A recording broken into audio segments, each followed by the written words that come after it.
खुदा यसु मसीह के ज़िंदा बाबरकत और जलाली नाम में आप सबको तहसीन और शिकायना का सलाम। मुक़द्दस बाप यावे पाक खुदा की तारीफ़ हो और यहोशुआ यानी यसु मसीह नासरी जो कि मुक़द्दस बाप के मुक़द्दस बेटे हैं, हमारे खुदावंद खुदा हैं। हम तारीफ़ करते हैं, सिताइश करते हैं पाक रूह के लिए, खुदा का शुक्र करते हैं जो हमारे अंदर काम करता है, जिसका अबर हमारे ऊपर है। और हम अपने खुदावंद खुदा पाकरू की बरकत, की नेमत, की खिदमत, की रहमत के वसीला से, की मदद से हम आगे बढ़ रहे हैं। खुदा का शुक्र करते हैं इस बात के लिए कि खुदावंद ने अपने बच्चों को यतीम नहीं छोड़ा, अपनी रूह में से उंडेला है, अपनी रूह में से दिया है। और खुदावंद अपने बच्चों की हिफाजत करता है, अपने बच्चों की सहायता करता है। इफ़िशियंस सीरीज़ चल रही है, इफ्सियों के ख़त को हम पढ़ रहे हैं। उसके तीसरे बाब को आज हम शुरू करेंगे और उसकी पहली 7 आयात हम पढ़ेंगे। लिखा है कि इसी सबब से मैं पौलुस जो तुम गैर कौम वालों की खातिर मसीह यीशु का कैदी हूँ। शायद तुमने खुदा के उस फजल के इंतज़ाम का हाल सुना होगा जो तुम्हारे लिए मुझ पर हुआ, यानी ये कि वो भेद मुझे मुकाशफा से मालूम हुआ। चुनांचे मैंने पहले उसका मुख्तसर हाल लिखा है, जिसे पढ़कर तुम मालूम कर सकते हो कि मैं मसीह का वो भेद किस कदर समझता हूँ, जो और ज़मानों में या और पुश्तों में बनी आदम को इस तरह मालूम ना हुआ था, जिस तरह उसके मुक़द्दस रसूलों और नबियों पर रूह में अब ज़ाहिर हो गया है। यानी ये कि मसीह यीशु में गैर कौमें खुशखबरी के वसीला से मिरास में शरीक और बदन में शामिल और वादा में दाखिल हैं। और खुदा के इस फजल की बख्शिश से जो उसकी कुदरत की तासीर से मुझ पर हुआ, मैं उस खुशखबरी यानी इंजील का खादिम बना। अगेन ये बहुत ज़बरदस्त इंसाइट हमें मिलती है पौलुस रसूल की सोच के हवाले से, पौलुस रसूल की खिदमत के हवाले से और उस बड़े काम के हवाले से जो आसिया के इलाके में, एशिया माइनर जो इलाका है उसमें, और बिलखसूस इफसस की जो कलीसिया है उसके अंदर, इफसस के शहर में ये हुआ। क्योंकि बिलमूम हम देखें तो पौलुस रसूल ने आसिया के इलाके में बहुत बड़ी खिदमत की, पूरे इलाके में जा जाकर खुदा उनके कलाम को सिखाया। लेकिन ख़ास तौर पर अगर देखा जाए तो इफसस में हमने पढ़ा था बुक ऑफ एक्ट्स में कि वहाँ पर 2-3 साल वहाँ पर रहे पौलुस रसूल। और it's a long period for disciple, for an apostle like पौलुस to spend in one place, एक जगह पर जो है वो इतना ज़्यादा वक्त गुजारना। और इस कलीसिया की नीड ऐसी थी, इस जगह की नीड ऐसी थी, और वहाँ पर ऐसा स्ट्रॉन्ग काम था दुनिया का, इब्लीस का, कि वहाँ पर इतना वक्त गुजारना ज़रूरी था। और हम खुदा का शुक्र करते हैं, खुदा की तारीफ़ करते हैं खुदा के बंदों के लिए, रसूलों के लिए, जिन्होंने ये तकलीफ़ें उठाई, जिन्होंने ये बेड़ा अपने ऊपर लिया और ये जिम्मेदारियाँ निभाईं खुदावंद के कलाम की तरवीज के लिए, खुदावंद के कलाम को फैलाने के लिए। लिखा है कि मैं पौलुस जो तुम गैर कौम वालों की खातिर मसीह यीशु का कैदी हूँ। पौलुस रसूल जो है वो जो कैदी बनाता था, वो जो लोगों को बंदी करता था, लोगों को पकड़कर बांध कर ले आता था, गिरफ्तार करता था, अब अपनी उस हालत को वैसे ही बयान करता है कि अब वो मसीह की मोहब्बत में गिरफ्तार है, मसीह का कैदी अपने आप को कहता है। और शायद पौलुस रसूल के जहन में, दिलो दिमाग में ये सोच रही हो कि एक ज़माना में मैं मसीह के लोगों को कैदी करता था। तो उसकी यहाँ पर हलीमी नज़र आती है कि वो ये नहीं कह रहा कि जी मैं मसीह का सुपरस्टार हूँ, मैं जी बेस्ट रसूल हूँ, या गैर कौमों के अंदर देखा जाए तो इस वक्त सबसे बड़ा काम मेरा है। वो अपनी तारुफ़ कैसे करवाता है कि मैं मसीह का कैदी हूँ, मैं मसीह के मोहब्बत में गिरफ़्तार हूँ। So how beautiful is that कि पौलुस रसूल ने वहाँ पर हलीमी के अंदर बात की है। और फिर कहता है कि शायद तुमने खुदा के उस फज़ल के इंतज़ाम का हाल सुना होगा जो तुम्हारे लिए मुझ पर हुआ। अच्छा, निजात फ़ज़ल से है। हम ये देखते हैं कि पौलुस रसूल ने पहले 2 चैप्टर्स में किस तरीके से फ़ज़ल को एक्सप्लेन किया, लेकिन अब जो है पौलुस रसूल ने क्या बात कही है कि तुम्हारे लिए मुझ पर फजल हुआ। अमेजिंग, अगेन वही बात कि पौलुस रसूल ने जो खूबसूरत बात कही है कि मुझ पर फजल हुआ। ये नहीं कह रहा कि भाई तुम लोगों पर फजल हुआ अब तुम निजात पा जाओ, और साथ में ये भी नहीं कह रहा कि भाई देखो मैं तुम्हारा लीडर हूँ, मैं इधर इसलिए आया हूँ कि ताकि तुम लोगों को निजात दे दूँ, तुम लोग धक्के खा रहे हो, तुम लोग जो है वो बिल्कुल खुदा से दूर हो, गुनाहगार हो और तुम जहन्नमी हो, और इस तरह की बातें नहीं की। पौलुस ने सिंपल सी बात कही कि खुदा के फ़ज़ल का इंतज़ाम देखो, उसका हाल सुनो, कितना बड़ा फ़ज़ल है।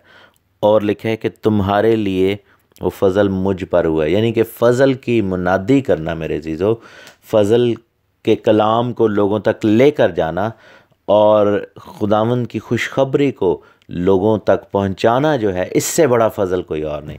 तो यहाँ पर पौलुस रसूल ने ये बात की कि जो लोग मुनादी करते हैं वो और फ़ज़ल के नीचे हैं, और ज़्यादा फ़ज़ल उन पर हो रहा है। पहले वो फ़ज़ल से निजात पा गए, अब उसी फ़ज़ल को जो है, उसी अनुग्रह को, उसी खुदावंद के ग्रेस को, खुदावंद के उस लविंग काइंडनेस को, खुदावंद की उस कह लें कि उस मोहब्बत को जो कि फ़ज़ल की है, उस बख्शिश को वो लोगों के साथ शेयर कर रहे हैं।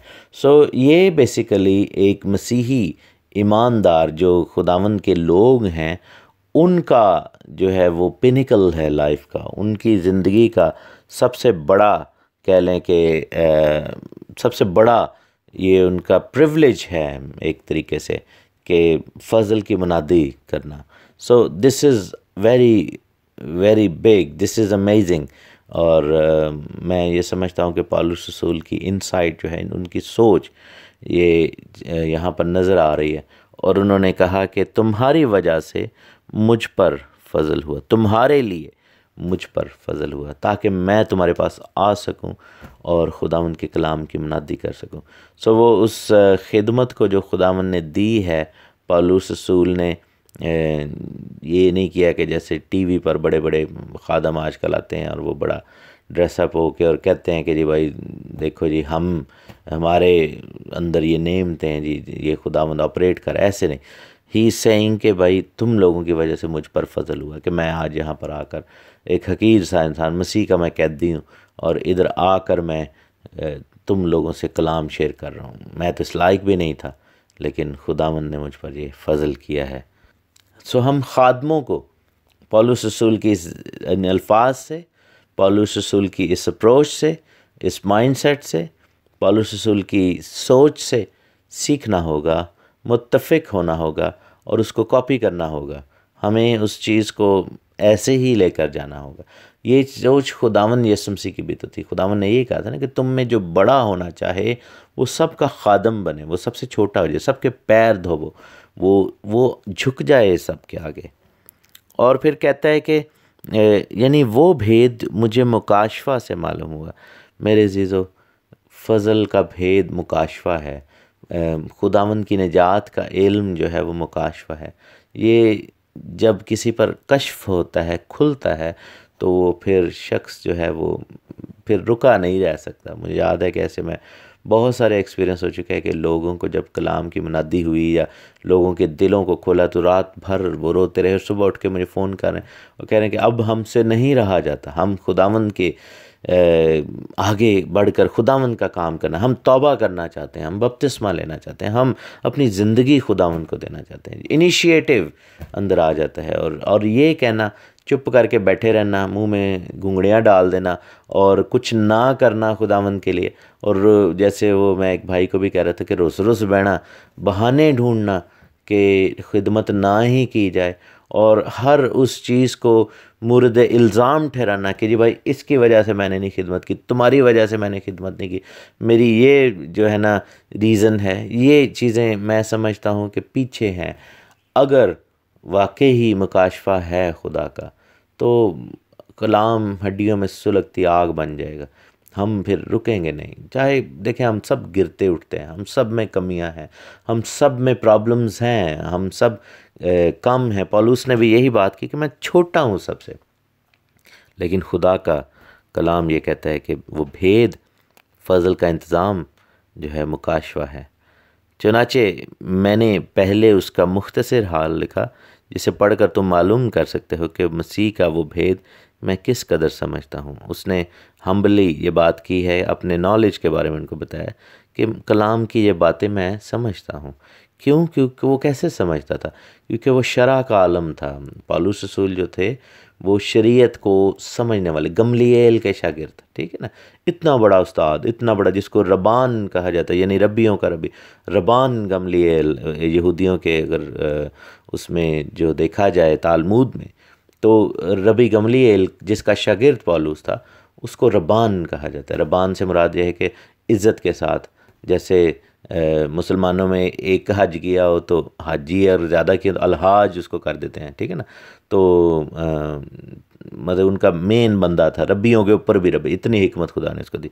और वही हिकमत पौलुस के पास भी थी, उसी लेवल का ही काम था।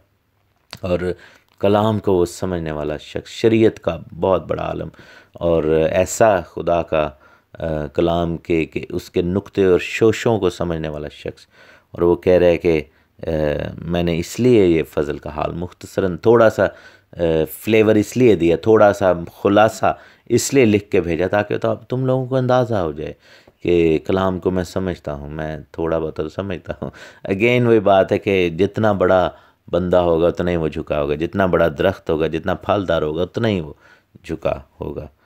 और भेद उसने कहा कि और ज़मानों में बनी आदम को इस तरह मालूम नहीं हो सकता हुआ था जिस तरह उसके मुक़द्दस रसूलों और नबियों पर रूह में अब ज़ाहिर हो गया है।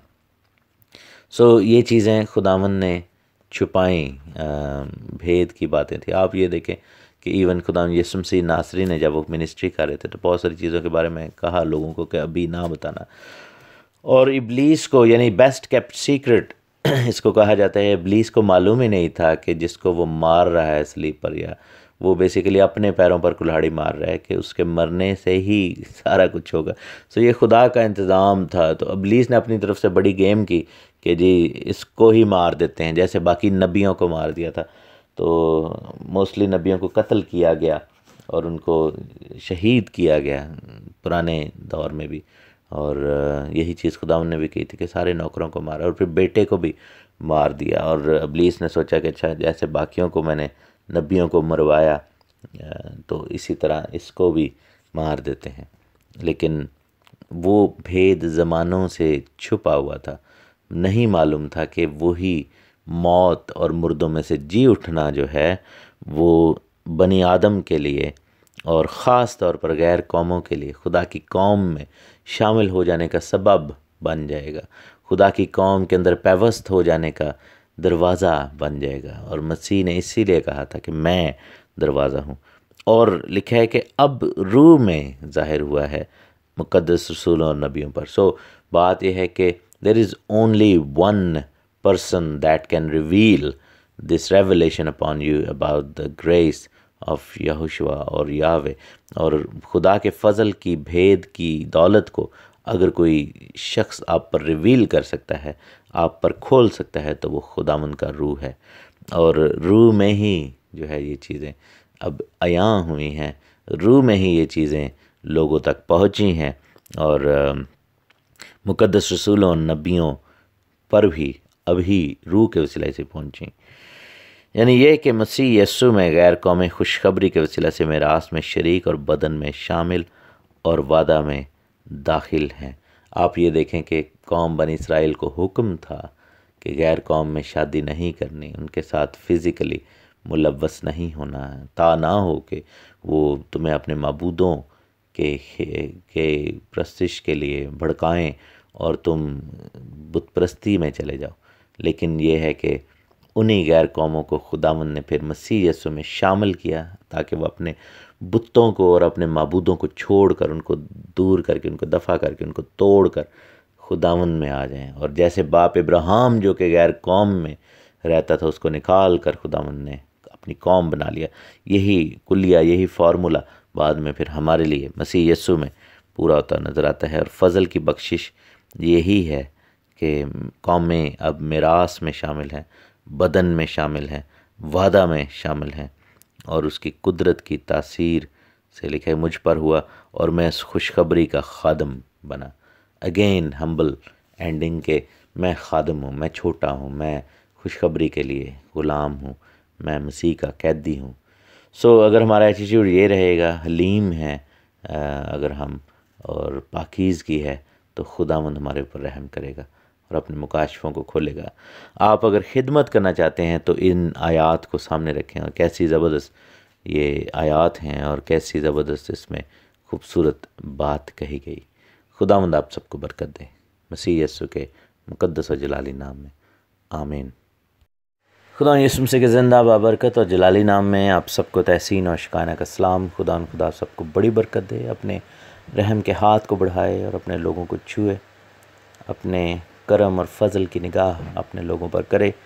हम खुदा उनके ज़ुरी में आते हैं खाकसारी के साथ, संजीदगी के साथ, शिकस्ता दिली के साथ, और खुदावन से दरख्वास्त करते हैं कि खुदावन हमारे रूह बदन जान पर अपने लहू में से, अपनी रूह में से, अपने अब्र में से उंडेले, ताकि हमारे कान इस लायक हों कि हम उसके कलाम को सुन सकें, और हमारे दिल की ज़मीन इस लायक बने कि उसके कलाम का बीज जब पड़े तो वो 100 गुना फल लेकर आए, और हमारी रूहें मसीह की आमद के लिए तैयार हों। हमारे घराने उसकी प्रस्तिश, उसकी सिताइश, उसकी हम्द व सना में झुकें, और हमारे दिल उसकी खुशी से मामूर हों। हमारी ज़िंदगियां निजात से बहरावर हों, और हम उसकी रूह के बपतिस्मा से, नेमतों से, खिदमतों से, बुलाहटों से सजा दिए जाएं, कलीसिया सजा दी जाए, और कलीसिया के लोग जो हैं वो बरकत पर बरकत पाएँ, फ़ज़ल पर फ़ज़ल पाएँ। इफ्सियों के ख़त की स्टडी जारी है, और हम तीसरे बाब की पहली 7 आयतें पढ़ चुके हैं। आज हम 8वीं आयत से देखेंगे। पौलुस रसूल की ह्यूमिलिटी, हम्बलनेस का ज़िक्र था पहली 7 आयत में, जिसमें हमने बग़ौर उन अल्फाज का मुआयना किया, उन अल्फाज का मुतालिया किया, जिसमें हमने ये देखा कि किस तरह पौलुस रसूल, जो कि उस्तादों का उस्ताद था, जो कि ख़ुद इतने बड़े रबी रबान गमलिएल का शागिर्द रहा, और फिर सबसे बढ़कर मसीह के रूह से मामूर हो गया, और कलाम मुक़द्दस को ना सिर्फ वो दुनियावी तौर पर समझता था, बल्कि रूहानी तौर पर भी इतनी गहराई से समझता था कि उस जैसा कोई आलिम मिलना मुश्किल है। बावजूद इसके पौलुस रसूल ने कहा कि मैं मसीह यस्सु का कैदी हूँ, गैर कौम वालों की खातिर, फ़ज़ल के उस भेद की खातिर जो बनी आदम को मालूम नहीं हो सका था ज़मानों से, लेकिन अब आखिरी ज़माना में ज़ाहिर हुआ है। और 8वीं आयत में लिखा है कि मुझ पर जो सब मुक़द्दसों में छोटे से छोटा हूँ। अगेन पौलुस रसूल की ह्यूमिलिटी, हम्बलनेस, हम्बल स्पिरिट की बात हो रही है। ये फ़ज़ल हुआ कि मैं गैर कौमों को मसीह की बेक़यास दौलत की खुशखबरी दूँ। ये जो बेक़यास दौलत है, जिसका कोई हिसाब नहीं, जिसको समझना जो है वो समझ से बाहर है, इसके बारे में कोई कयास आराई नहीं की जा सकती, इसके बारे में ज़ुबानदानी जो है वो, और इस बारे में अगर आप देखें तो हमारी लफाजी जो है वो कम पड़ जाएगी।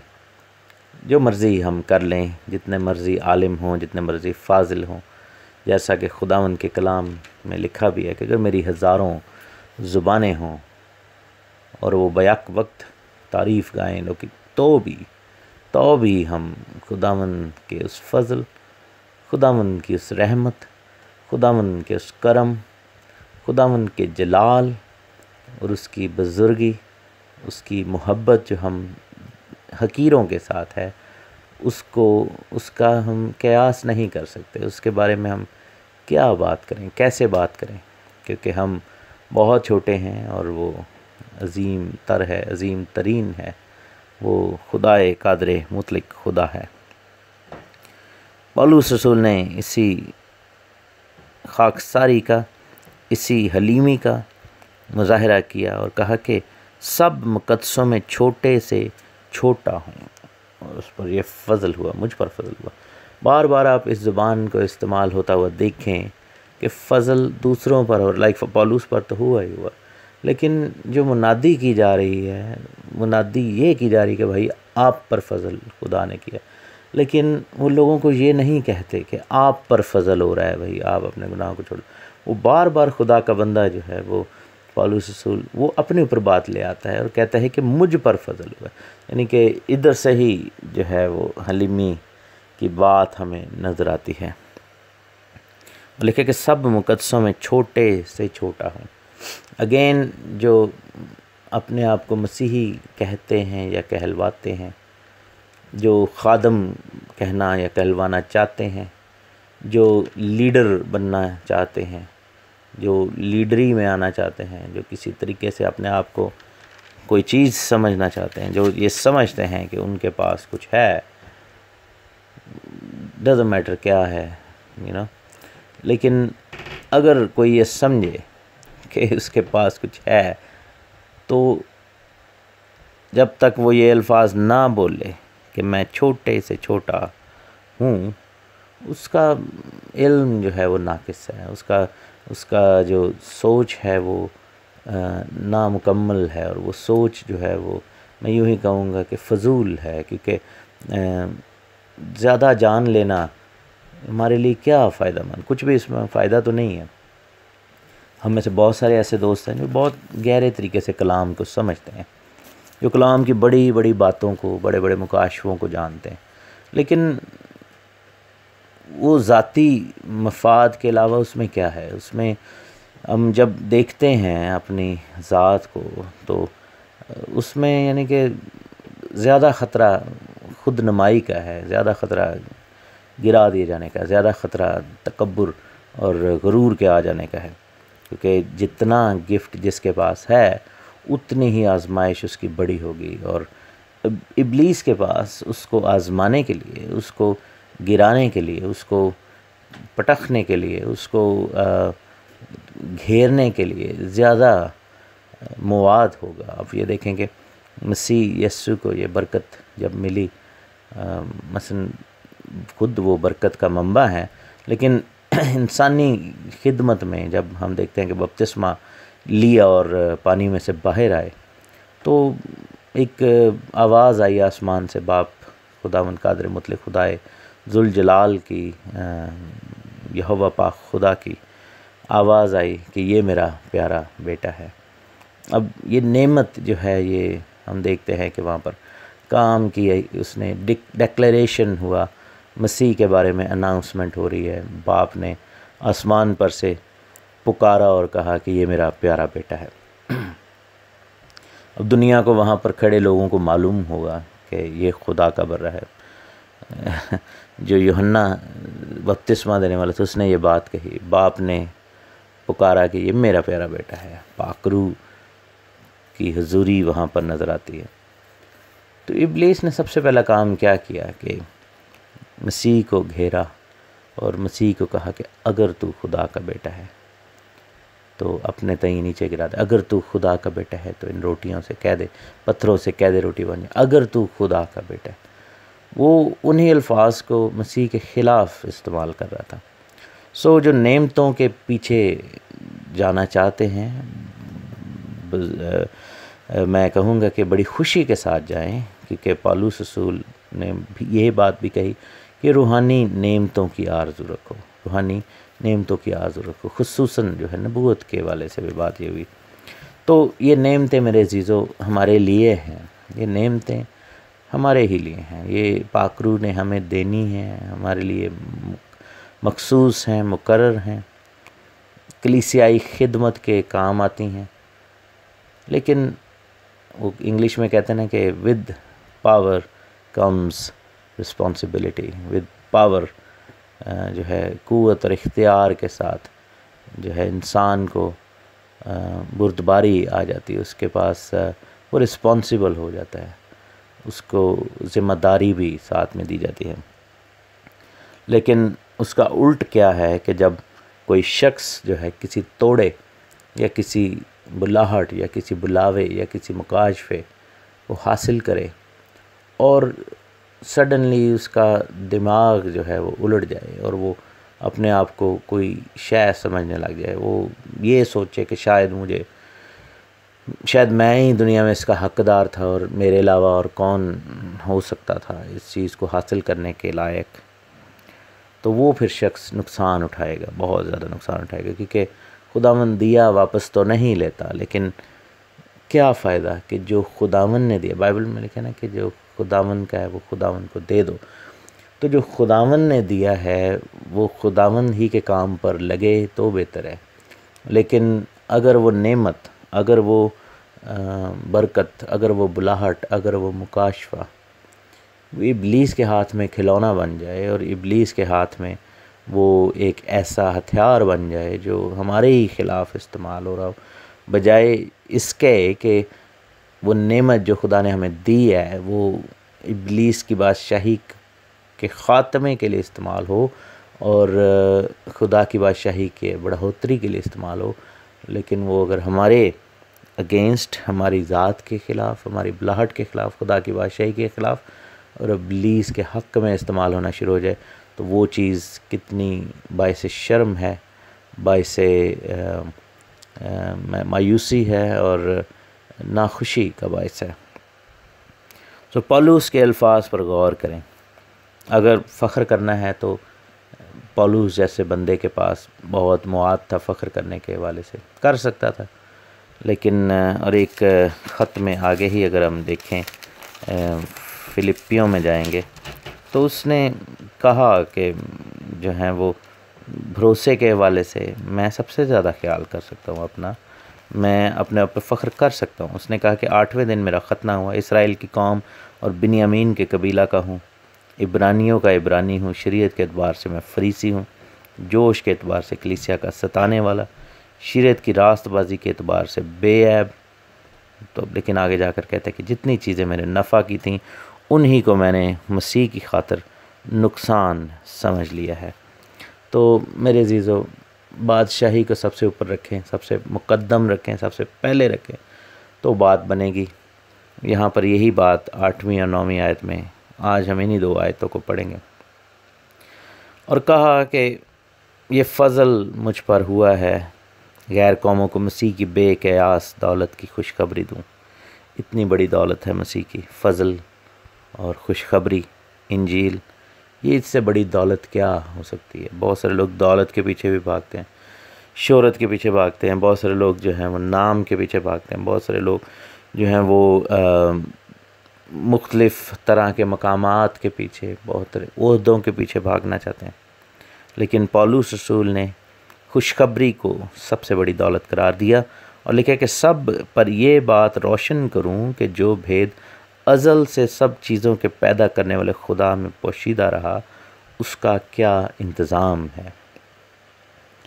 अगेन इस चीज़ को लास्ट ऑडियो में भी हमने टच किया था, वील टच इट अगेन, कि नजात का जो मंसूबा है, खुदा का जो प्लान है, खुदा का जो पूरी दुनिया को वापस गुनाह के ग़ुलामी से निकाल कर वापस अपने घर में लाने का मंसूबा जो था, that was the best kept secret. सबसे ज़्यादा महफूज किया गया वो सीक्रेट था, वो सबसे ज़्यादा महफूज किया गया राज था, जिसके बारे में सवाए गॉड हेड के, यानी बाप बेटा रूल कुद्स के, शायद फ़रिश्तों को भी इसका इल्म नहीं था। शायद नबियों के वसीला से कलाम में हिंट दिए गए, उसके आउटकम के बारे में बताया गया। ज़रूर आप देखें कि जैसा हम देखते हैं कि पूरी कौम, गैर कौमों के बारे में लिखा है। अगर हम यसाया की किताब उसका 56 चैप्टर पढ़ें तो वहाँ पर हम देखते हैं कि लिखा है कि मेरा घर सारी दुनिया के लिए, सब कौमों के लिए दुआ का घर कहलाएगा, इबादत का घर होगा। अजीब मशीर, खुदाए कादिर, अब्दियत का बाप, सलामती का शहज़ादा, और फिर लिखा है कि ज़करिया 14 बाब में कि तब खुदावन का नाम वाहिद होगा, और हिजकिय्याल 37 में लिखा है कि तब एक ही गल्ला होगा, एक ही चरवाहा होगा। तो आउटकम के बारे में बहुत बार लिखा गया कि ऐसा होगा। सिवाय एक जगह के हम देखते हैं कि जहाँ पर मसीह, जहाँ पर सताए जाने के बारे में भी लिखा हुआ है, प्रोफेसी के बारे में भी लिखा हुआ है, यशायाह 53 बाब में, जहाँ पर लिखा है कि उसने बहुतों की ख़ताओं के सबब से। लेकिन वो जो प्रोसीजर था, वो जो तरीक़ाकार था, जिस तरह खुदावंद मसीह को पैदा होना और मरना और जी उठना था, वो चीज़ अयान नहीं की गई थी। वो चीज़ जो है वो भेद है जो अज़ल से खुदावंद में पोशीदा रहा। बदरूहों पर इब्लीस की बादशाही पर फ़तह, इब्लीस की बादशाही का ख़ात्मा, शिकस्त और बरमला तमाशा बनाया जाना, ये सब चीज़ें ओझल थीं। और ये रिवील कब हुई? जब खुदावंद यीशु मसीह मुर्दों में से जी उठे। ज़मीन के ऊपर हम देखते हैं मसीह ने खिदमत की और मौत को गले लगाया हमारी खातिर। पाताल में भी उतरे और वहाँ पर मुकाबला किया इब्लीस की क़ुव्वतों को, बरमला तमाशा बनाया है, इख्तियार वाला हुकूमत वालों का तमाशा बनाया। और फिर बिलाखिर हम देखते हैं कि वो प्लान जो खुदावंद का था वो अमल में आता है और रिवील किया जाता है। लेकिन पौलुस रसूल ने सबको किस चीज़ पर मामूर किया, किस चीज़ पर ख़त्म किया? उसने कहा कि ये सब कुछ जो है वो इसलिए कि मुझ पर फजल हुआ है और मैं छोटे से छोटा हूँ। यानी कि हलीमी के सबब से ये भेद पौलुस रसूल के ऊपर आश्कारा हुआ। आज हमें भी अपने आप को ऐसे ही बनाना होगा, हमें भी अपने आप को कम करना होगा, हमें भी अपने आप को खाली करना होगा, हलीम करना होगा, जैसे खुदावंद यीशु मसीह खुद भी हलीम है। खुदावंद आप सबको बरकत दे, आमीन। खुदावंद यीशु मसीह के ज़िंदा बरकत और जलाली नाम में आप सबको तहसीन और शुक्राना का सलाम। खुदावंद खुदा आप सबको बड़ी बरकत दे, अपने रहम और फजल के हाथ के नीचे रखे। इफ्सियों के ख़त की स्टडी जारी और सारी है और हम आज तीसरे बाब की 10वीं आयत से शुरू करेंगे। उम्मीद यही करते हैं कि आपका पूरा वीक बहुत अच्छा गुज़रा और इस वीकेंड पे, सब्बत पे और संडे को खुदावंद ने आप सबको बरकत दी। आप सबके लिए खुदावंद ने बरकतों के दरवाज़े खोले और अपने करम की निगाह आप सब पर रखी। और वो बरकतें हम आपके लिए क्लेम करते हैं जो आज तक रिसीव नहीं की इस अपकमिंग वीक में, इस नए हफ्ता में जो कि खुदावंद ने हमें दिया है। सो इफ्सियों 3:10 ये कहती है कि अब कलीसिया के वसीला से खुदा की तरह तरह की हिकमत उन हुकूमत वालों और इख्तियार वालों को जो आसमानी मकामों में हैं मालूम हो जाए, उस अज़ली इरादा के मुताबिक जो उसने हमारे खुदावंद मसीह यीशु में किया था, जिसमें हमको उस पर ईमान रखने के सबब से दलेरी है और भरोसे के साथ रसाई है।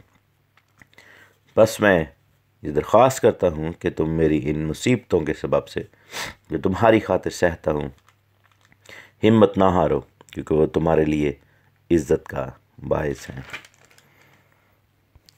यहाँ पर पौलुस रसूल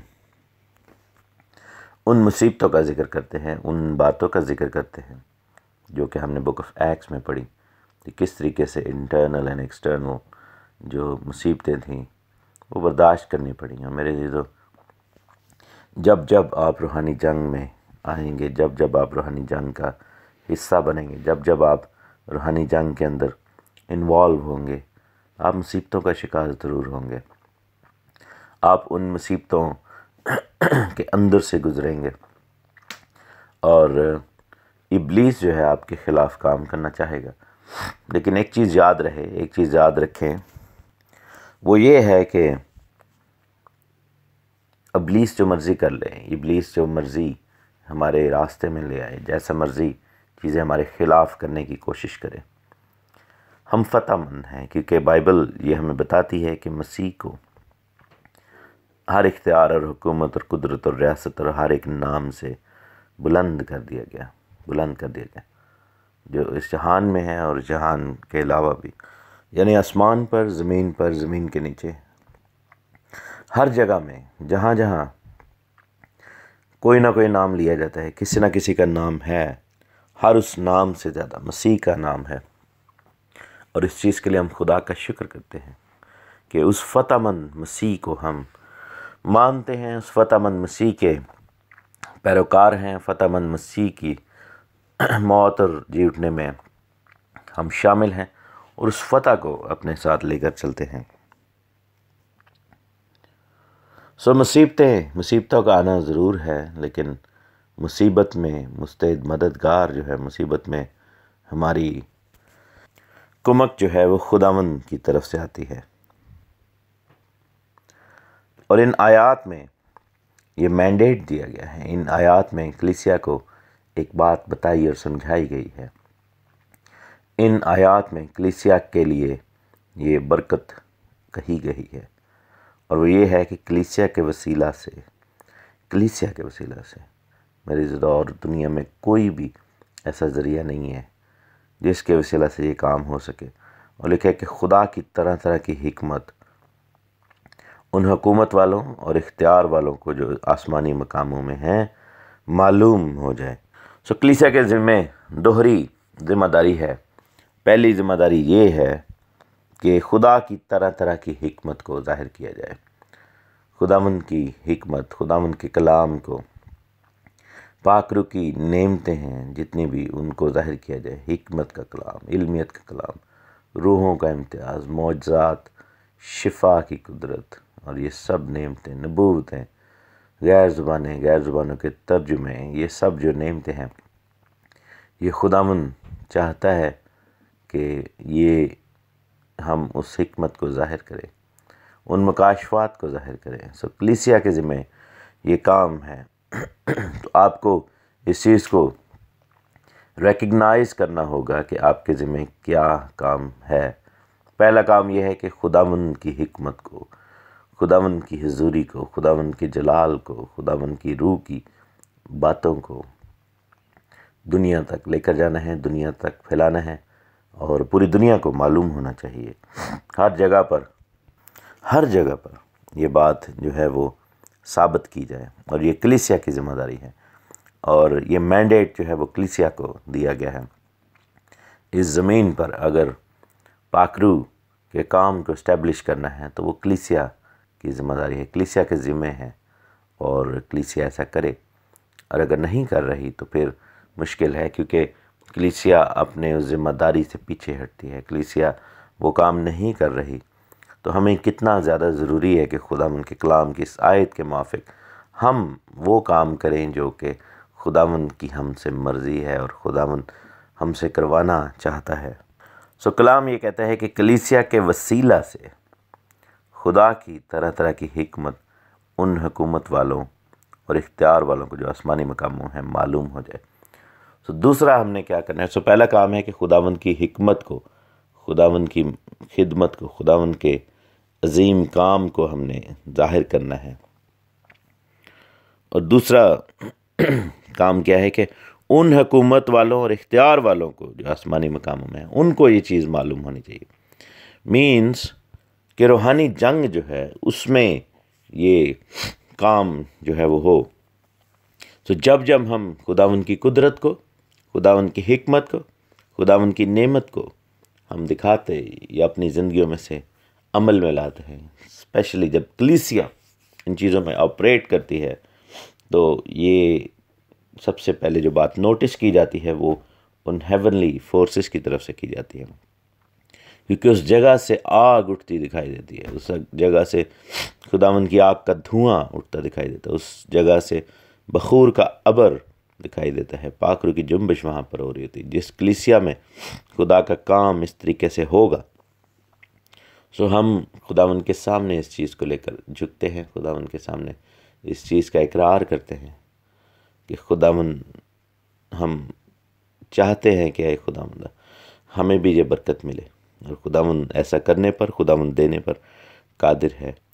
मेरे अज़ीज़ों, हम देखें कि जो हमने बुक ऑफ एक्ट्स में दिबाचा पढ़ा, हमने वो सारी स्टोरीज़ पढ़ी, वो सारा हमने वो देखा कि किस तरीके से वहाँ पर पौलुस और उसके साथियों ने खिदमत की, और हुकूमत वाले और इख्तियार वाले और ये सब लोग जो थे वो हिल कर रह गए। इफिसस का पूरा इलाका हिल कर रह गया, वहाँ का पूरा सिस्टम जो था वो हिल कर रह गया। और एक वक्त ऐसा भी आया कि पौलुस के साथियों को पकड़ लिया गया और उनको मारने की कोशिश की गई, लेकिन क्या हुआ कि ऊपर जो हुकूमतों में भी खुदावन ने अपने घुटने, अपने बंदे रख छोड़े थे। सो बात यह है कि जब हम चाहते हैं कि रिवाइवल आए, और अगर हम चाहते हैं कि रिवाइवल आए, तो हमें पाकरू के काम, पाकरू की नेमत, पाकरू की बरकत, पाकरू की खिदमत, पाकरू की हुजूरी, पाकरू की इस हिकमत को रिसीव करना होगा और इसके मुआफिक ऑपरेट करना होगा, ताकि जो हुकूमत वाले, इख्तियार वाले हैं, जो अपने आप को इख्तियार वाला कहते हैं, वो शर्मिंदा हों, वो शिकस्त खुर्दा हों। और लिखा है कि उस अज़ली इरादा के मुआफिक जो उसने हमारे खुदावंद यीशु मसीह में किया था। तो खुदावंद यीशु मसीह के आने का गोल क्या था? खुदावंद यीशु मसीह ने आकर क्या बात कही थी? खुदावंद ने कहा था कि खुदा की बादशाही आ गई है और इब्लीस की बादशाही जो है वो शिकस्त खानी शुरू हो गई। और ये जो है ये गोल था, ये खुदावंद यीशु मसीह के आने का मकसद था। खुदावंद यीशु मसीह आए और उन्होंने ये काम किया, और उस इरादा को जो कि अज़ली है, यानी शुरू से है, बाप का इरादा ये है कि इब्लीस और उसके सारे काम को मिटाया जाए। आदम को भी ये जिम्मेदारी दी गई थी, लेकिन आदम चूँकि खुद गिर गया तो वो अपने मुकाम पे, अपनी जगह पर वो कायम ना रह सका। लेकिन जो दूसरा आदम है, जो कि मसीह है और बेऐब है, उसने आकर क्या किया कि उसने पूरी नस्ल आदम को, बनी नौ इंसान को, बनी आदम को जो है वो उस फिर ज़िम्मेदारी में मुक्त किया, और हमने उस ज़िम्मेदारी को मसीह में पूरा किया है। और लिखा है कि जिसमें हम उस पर ईमान रखने के सबब से दिलेरी है और भरोसे के साथ रसाई। सो फतह जो है जंग में, और अपर हैंड होना, और पाकरू के नेमतों को रिसीव करना, पाकरू की बरकतों को रिसीव करना, आप में क्या भरता है? दिलेरी भरता है, क्योंकि हमें दहशत की नहीं बल्कि दिलेरी की रूह दी गई है। तुम कुव्वत पाओगे, कलाम में लिखा है। तो अब हमें दिलेरी है, अब हमें कोई खौफ नहीं है, और किसी चीज़ का खौफ नहीं है, ना हुकूमत वालों का, ना इख्तियार वालों का, ना उन आसमानी मकाम में मौजूद फ़ौजों का, ना इब्लीस का, ना उसके कारिंदों का, ना उसके हथकंडों का, ना उसकी चालों का, ना किसी इंसान का, ना मौत का खौफ। कौन सी चीज़ है जो हमें मसीह की मोहब्बत से जुदा कर सकती है? क्योंकि कोई भी ऐसी चीज़ नहीं है। मसीह की मोहब्बत इन सब चीज़ों पर गालिब है, इन सब चीज़ों से ज़्यादा स्ट्रॉन्ग है, इन सब चीज़ों से ज़्यादा मजबूत है, और खुदा का हम शुक्र करते हैं। और फिर लिखा है कि भरोसे के साथ रसाई है। कहाँ पर रसाई है? खुदावंद के स्टोर हाउस में, खुदावंद के तख्त के सामने। अगर हम मसीह की फ़तह को क्लेम कर रहे हैं, मसीह की उस फ़तह जो सलीबी फ़तह है, उसको जब हम क्लेम करते हैं, तो उस क्लेम के लिए, उस वजह से हमें खुदावंद अपने बाप के पास डायरेक्ट अप्रोच है, हमारी रसाई है, और दिलेरी के साथ रसाई है, भरोसे के साथ रसाई है। दिलेरी इसलिए कि हमारा गुनाह जो है वो माफ़ कर दिया गया है, हमारे पाप धो दिए गए हैं, और भरोसा इसलिए कि वो अपने मांगने वाले को अजीज़ रखता है, ईमान से आने वाले को पसंद करता है, और उसके कान हमारी दुआओं पर लगे हुए हैं। उसका हाथ छोटा नहीं कि वो बचा न सके, उसका कान भारी नहीं कि वो सुन न सके। और खुदावंद लश्करों का खुदा ज़िंदा खुदा है, वो सुनता, देखता और बोलता है। वो बुत नहीं है, लकड़ी या पत्थर या किसी सोने चांदी से बना नहीं है, बल्कि वो खुदावंद ज़िंदगी बख्शने वाली रूह है और हमें बरकत देता है। सो जब खुदावंद की हिकमत हमारे साथ है, हुकूमत वाले और इख्तियार वाले इस बात को अब जानते हैं। और आप देखें कि ये पौलुस रसूल ने ये बात कही, और बदरू ने क्या कहा था? बदरू ने यही कहा था कि पौलुस को तो मैं जानती हूँ, यीशु को भी जानती हूँ, सो ये तमाम जो तासीरें हैं इनको मालूम है। तो जब हमारे पास हिकमत है, जब इख्तियार और हुकूमत वाले अब जान गए हैं कि ये हमारे पास है और मसीह यस्सु हमारे पास है, ईमान रखने के सबब से हमारे पास दिलेरी है और भरोसा है, रसाई है, तो फिर उन मुसीबतों में हमें क्या डरना। और लिखा है कि तुम मेरी इन मुसीबतों के सबब से जो तुम्हारी खातिर सहता हूँ, हिम्मत ना हारो, क्योंकि वो तुम्हारे लिए इज़्ज़त का बायस है। सो फिर मुसीबत जो है वो कम हिम्मती का, या मुसीबत जो है वो बेइज़्ज़ती का, या मुसीबत जो है वो अपने दिल को मायूसी से भर लेने का बायस नहीं रहती, बल्कि जैसा पतरस और उसके दोस्तों के साथ हुआ कि उनको जब मारा पीटा गया यूहन्ना के साथ, तो उन्होंने खुशी के गीत गाए और शुक्रगुजारी की, और उन्होंने कहा कि खुदा का शुक्र हो कि हम उसके नाम की खातिर मुसीबत उठाने के लायक तो ठहरे। और लिखा है कि तुम जो रास्तबाजी के सबब से सताए जाते हो, तुम मुबारक हो, क्योंकि आसमान के बादशाही तुम जैसों की है। तो मुसीबतों का आना ज़रूर है, लेकिन हमारे लिए खुदावंद ने इंतज़ाम कितना बड़ा करके रखा है, ये चीज़ आप देखें, आप जानें, आप समझें कि किस तरीके से खुदावंद का काम होता है। खुदावंद आप सबको बड़ी बरकत दे, आमीन। खुदा यीशु मसीह के ज़िंदा बाबरकत और जलाली नाम में आप सबको तहसीन और शिकायना का सलाम। खुदा सबको बड़ी बरकत दे, खुदावंद अपने रहम और फजल का हाथ बढ़ाए और आप तमाम ज़िंदगियों पर खुदावंद अपने करम की निगाह करे।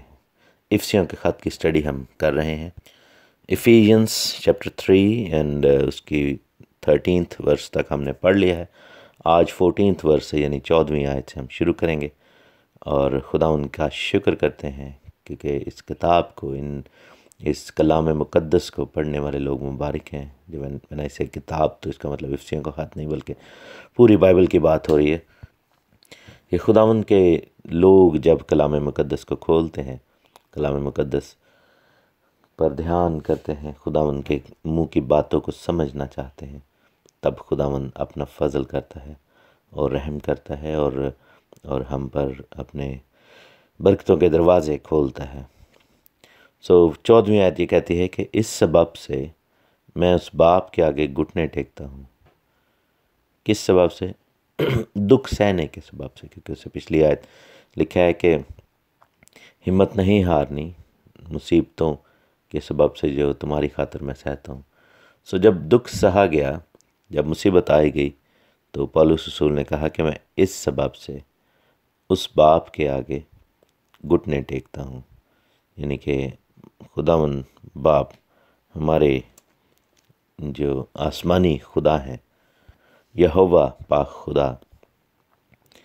और लिखा है कि जिससे आसमान और ज़मीन का हर एक खान नामज़द है। हालेलुया। ये बहुत बड़ी बात कह दी पौलुस रसूल ने कि हर ख़ानदान आसमानी बाप से नामज़द है। So this is a key of success. This is the key to blessings. हमें ये देखना है blessings अगर पानी है अपनी ज़िंदगी में कि हर ख़ानदान जो है वो आसमानी बाप से नामज़द है, और हम खुदा का शुक्र करते हैं इस बात के लिए। आपका ख़ानदान भी मेरे अज़ीज़ों आसमानी बाप यहोवा पाक खुदा के नाम से नामज़द है। ये आपका राइट है कि आप उसके बेटे और बेटियां होने की वजह से आप बरकत के वारिस हैं, आप वादा के वारिस हैं। जब आप दुआ करें तो एक चीज़ का यकीन रहे कि आपका ख़ानदान और आप जो हो वो नामज़द हो खुदा बाप अच्छे चरवाहे के साथ आपका ख़ानदान नामज़द है। आप क्लेम कर सकते हैं अपनी ब्लेसिंग को। और दूसरा ये याद रहे कि हम जब भी अपने बच्चों के नाम रखें तो उसमें खुदा का नाम ज़रूर आए, अच्छा लगे, क्योंकि जब खुदा का नाम होंठों से लिया जाए तो वो ब्लेसिंग होती है। तो जब बच्चे का नाम पुकारा जाए तो ना सिर्फ बच्चे के लिए बायस बरकत हो, हमारे लिए भी। तो हमारे सारे ख़ानदान जो हैं वो खुदावंद से नामज़द, और हम पर ये बरकत का दरवाज़ा आसमानी बाप की तरफ से खुला है। आसमान का और ज़मीन का हर एक ख़ानदान, यानी कि जितनी भी मखलूक़ात हैं, चाहे वो फ़रिश्ते हैं, चाहे वो ज़मीन पर उसके बेटे और बेटियां यानी कि इंसान हैं, और फरिश्तों को भी खुदावंद ने अपने बच्चे कहा है, अपने बेटे कहा है। सो ये सारे लोग जो हैं, हम सब मखलूक़ात जो हैं वो खुदावंद के साथ नामज़द हैं। और कैसे नामज़द होंगे? जब हम उसके नाम को अपनी ज़िंदगी में ले लेंगे, जब हम तौबा करके बपतिस्मा लेकर, जब हम अपने आप को अहद में बांध लेंगे खुदावंद से। लिखे ताकि वह अपने जलाल की दौलत के माफिक तुम्हें ये अनायत करे कि तुम उसके रूह से अपनी बातनी इंसानियत में बहुत ही ज़ोरावर हो जाओ। यूनानी में इसका मतलब है कि कुदरत से ज़ोर हासिल करो। नामज़द होने का फ़ायदा एक ये भी है कि उसके जलाल की दौलत के माफिक वो हमें ये अता करता है कि उसके रूह से हम बातनी इंसानी, जो अंदर का हमारा इंसान है, द एक्चुअल पर्सन, जो कि हमारी रूह है, जो जिसका नाम आपका नाम है, जो कि आपकी पर्सनालिटी है, आपकी जो बॉडी है, आपका जो आउटर मैन है या वुमन है, जो कि दुनिया की हर एक चीज़ को एक्सपीरियंस करता है, वो सानवी है। वो वैसे कलाम में लिखा है ना कि अनदेखी चीज़ें अब्दी हैं और देखी हुई जो चीज़ें हैं वो फ़ानी हैं। सो हमारा जो आउटर बॉडी है, हमारी जो आउटर लेयर है, हमारी जो आउटर हमारी इंसानियत जो है, ह्यूमैनिटी है, वो बेसिकली वो सेकेंडरी है, वो सानवी है, वो कम तर है और वो ज़ोरावर नहीं होनी चाहिए। जैसे बदन के ऊपर रूह का कब्ज़ा नहीं, बल्कि रूह के ऊपर बदन का कब्ज़ा नहीं, बल्कि बदन के ऊपर रूह का कब्ज़ा होना चाहिए। यानी खुदावंद ने जब इंसान को बनाया तो पहले मिट्टी से बदन बनाया और फिर नथनों में दम फूंका। तो ज़मीन से जो लिया गया वो मिट्टी थी, और आसमान से जो आया वो पाक खुदावंद ने वो रूह हमारे अंदर डाल दी, जो कि इनर सोल है, जो कि बातनी इंसानियत है, जिसको बातिन का मतलब है अंदर, यानी कि जो हमारी बीइंग है, हमारे अंदर है, छुपी हुई इंसानियत है। हम देखते हैं कि पाक रूह का क्या काम है कि आसमानी अंसर जो हम में है, जो हमारे अंदर हेवनली फैक्टर है, उसको मजबूत करे। जब हम नामज़द हैं तो जलाल की दौलत हमें मिलती, कैसे मिलती? कि उसका रूह हमें मुयस्सर है। खुदावंद अपने बच्चों पर, अपने नाम लेवा लोगों पर, और वो लोग जो उसके नाम के साथ जुड़े हैं, अपनी रूह उन पर उंडेलता है। और रूह का काम क्या है कि हमारी रूह के साथ मिलकर, जैसा कि कलाम मुक़द्दस में लिखा है कि रूह यानी पाक रूह, हमारी रूह जो कि हमारी बातनी इंसानियत है, उसके साथ मिलकर क्या करता है कि दुआ करता है, शिफायत करता है, इंटरसेशन करता है। हमारी ज़ात में, जैसा कि यहाँ पर लफ्ज़ है बातनी इंसानियत, मीन्स के इंटरनल जो स्पिरिट, तो एक जो है हमारा गिराई हुई इंसानियत है, जो कि फॉलन नेचर है, ये उसकी बात नहीं है। That has to go, that has to die. ये जो फॉलन नेचर है वो भी हमारी ज़ात का हिस्सा बन गई, ठीक है ना। वो अंसर जो है वो ख़मीर बीच में लगे। खुदा उनके कलाम में लिखा है ना कि खुदा की बादशाही ऐसी है कि आटा जब गूंदा गया उसमें ख़मीर लग गया, और फिर वो बढ़ता बढ़ता सारे आटे को उसने ख़मीरा कर दिया। तो वो जो ख़मीर है वो नेगेटिव जो फोर्स है वो क्या हुई, जब हमारे बातनी इंसानियत को, जो हमारे इंटरनल बीइंग को, इनर बीइंग को डैमेज जिसने किया, जो डेंट पड़ा, वो गुनाह के बायस हुआ। और लिखा ना कि पौलुस रसूल ने रोमन्स में ही कहा कि मेरे अंदर भी एक ऐसी शरीयत मैं देखता हूँ जो कि गुनाह की है। और लिखा है कि जब तक कोई शख्स ज़िंदा है, जब तक एक बीवी का शौहर ज़िंदा है वो उस पर काबिज़ है। तो ये जो शौहर है ये इंटरनल फॉलन नेचर की बात हो रही है। तो खुदावन ने जब आदम को बनाया तो खुदावन ने ज़मीन से मिट्टी को लिया, आसमान से रूह आई, और इसलिए जो आसमान की मर्ज़ी है वो ज़मीन पर पूरी होनी चाहिए। मीन्स के जो कुछ हमारी रूह में है, जो कुछ हमारी रूह को फीड किया जाना चाहिए, जो कुछ हमारी रूह रिसीव कर सकती है हेवन से, वो हमारी बॉडी के ऊपर अप्लाई होना चाहिए, ताकि रूह जो है वो आगे बढ़े और बातनी इंसानियत को स्ट्रॉन्ग किया जाए कुदरत के साथ।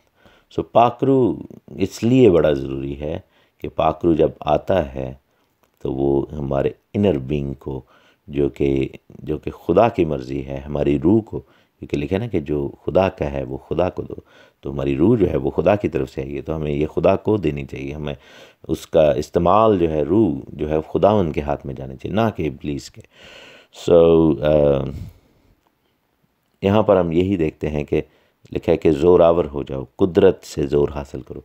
सो पाकरू के बपतिस्मा की ज़रूरत क्यों इतनी ज़्यादा है, पाकरू का काम क्यों इतना ज़्यादा ज़रूरी है ज़िंदगियों में, ताकि हमारी रूहें मजबूत हो जाएं और हमारा जो इंटरनल बीइंग है, इनर बीइंग है, बातनी इंसानियत जो है वो आगे बढ़े, वो कुदरत में आए। क्योंकि जब हमारी डेथ हो जाएगी, जब हम या मसीह के आने पर हम बदलेंगे, तो जो चीज़ आगे ट्रैवल करेगी वो हमारी रूह होगी। सो हमें नई बॉडी तो मिल जाएगी, लेकिन एक्चुअल पर्सन जो कि रिमेंबर करेगा एवरीथिंग और वो कैरी ऑन करेगा, that would be our spirit, जो कि अंदर की बात नहीं इंसानियत है। और आगे जाकर कहता है कि उस ईमान के वसीला से मसीह तुम्हारे दिलों में सुकूनत करे। बात नहीं इंसानियत जो जब पकड़ती है तो क्या होता है कि मसीह दिलों में सुकूनत कर जाता है।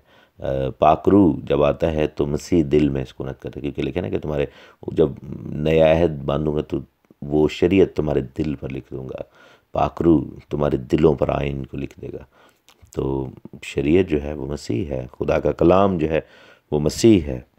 तो मसीह कब दिल में सुकूनत करेगा, जब कलाम मुक़द्दस दिल की तख्ती पर लिख दिया जाएगा और अपने नेचर से, अपने दिल से हम खुदावंद का काम करेंगे।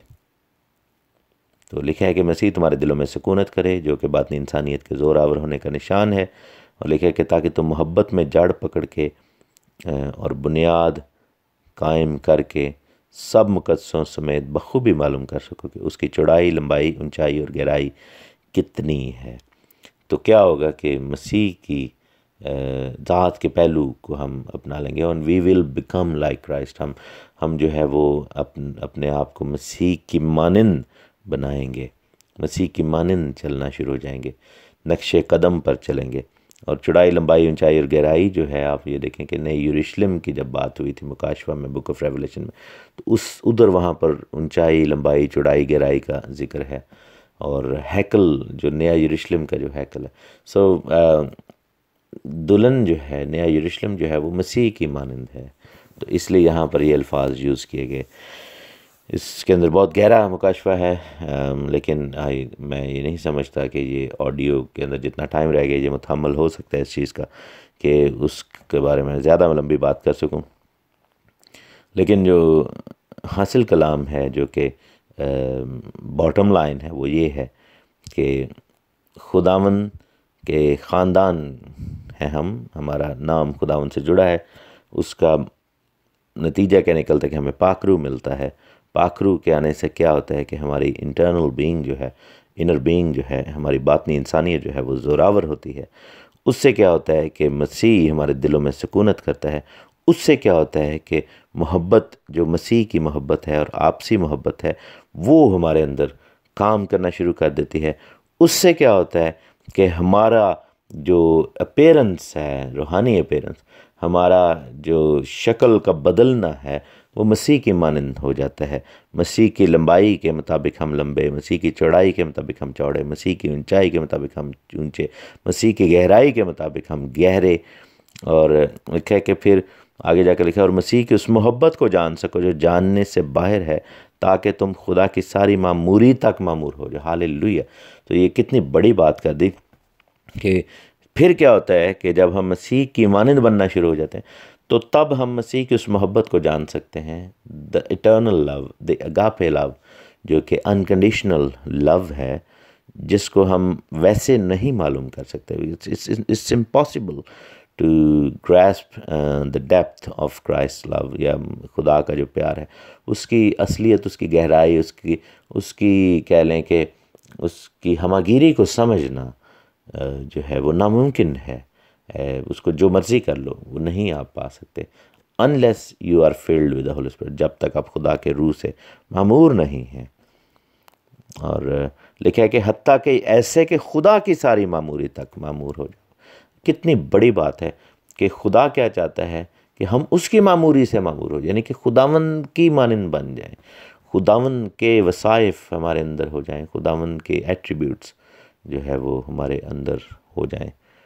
और फिर लिखे कि अब जो ऐसा कादिर है कि उसकी कुदरत के माफिक जो हमें तासीर करती है, हमारी दरख्वास्त और ख्याल से बहुत ज़्यादा काम कर सकता है, कलीसिया में और मसीह में, यीशु में पुश्त दर पुश्त और अब्दुलआबाद उसकी तमजीद होती रहे। सो फिर क्या होगा जब उसकी मामूरी से मामूर हो जाएंगे। और अगेन वही बात है कि सारा it just goes in rounds and circles, कि उसकी मामूरी से कैसे मामूर होंगे, पाकरू जब हमारे अंदर होगा। सो बात पाकरू से ही शुरू हुई और पाकरू पे ही आके ख़त्म होगी कि जब खुदावंद खुदा खुद हमारे अंदर आकर बस गया, खुदावंद खुदा का रूह खुद हमारे अंदर आकर ठहर गया, तो फिर हम खुदावंद से मामूर हो गए, खुदावंद हमारे अंदर आ गया। तो फिर जब खुदा हमारे अंदर है तो फिर दुनिया के काम, दुनिया की चीज़ें, दुनिया की सोचें, ख्वाहिशें, दुनिया की फ़िक्रें, ये सब कुछ सानवी हो जाए, ये सब कुछ इररेलेवेंट हो जाएगा और इसका कोई ताल्लुक़ नहीं रहेगा हमसे, और हम खुदावंद में आगे बढ़ेंगे। और फिर लिखा है कि हमारी दरख्वास्त और ख़्याल जो है वो बहुत ज़्यादा इफ़ेक्टिव हो जाएंगे, और खुदावंद कलीसिया में और मसीह यीशु में, यानी कि बाप की तमजीद कब होनी, कहाँ पर होनी चाहिए, मसीह में और कलीसिया में, हर जगह पर फिर हम खुदावंद की पाक मर्ज़ी को पूरा करने वाले बन जाएंगे।